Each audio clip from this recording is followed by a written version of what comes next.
인수위는 집이 여러 채인 사람이 집을 팔 때 양도소득세를 지금보다 줄여주겠다고도 했습니다.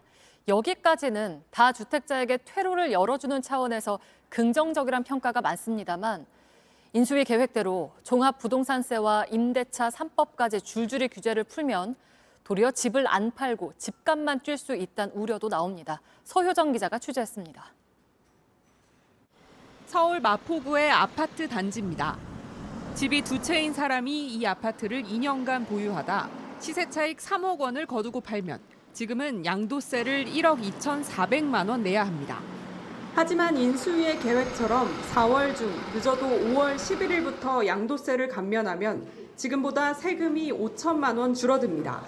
지금은 집을 팔 때 지방세를 포함해 2주택자는 시세 차익의 최대 71.5%, 3주택자는 최대 82.5%를 양도소득세로 내야 합니다.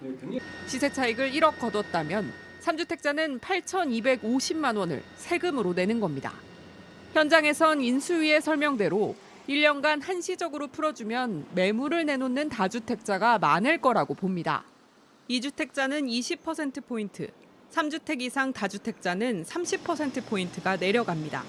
근데 양도세 너무 비싸서 못 팔겠다 이런 분들은 많았어요.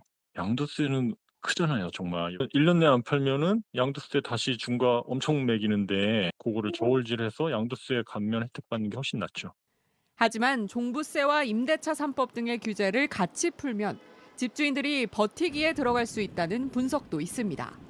종부세 플러스 양도세 이런 세금 규제 완화에 대해서 기대감을 많이 가지고 계세요. 강남에 계신 분들도 하락으로 보지는 않아요. 5% 전후에서 10% 미만의 상승, 그 정도의 상승을 예상합니다. 이 때문에 일각에선 지방선거를 의식해 규제 완화를 서두르는 게 아니냐는 지적도 나옵니다. 하지만 당장 서울 강남과 용산 등을 시작으로 규제 완화 기대감에 집값 하락세가 멈추는 양상입니다.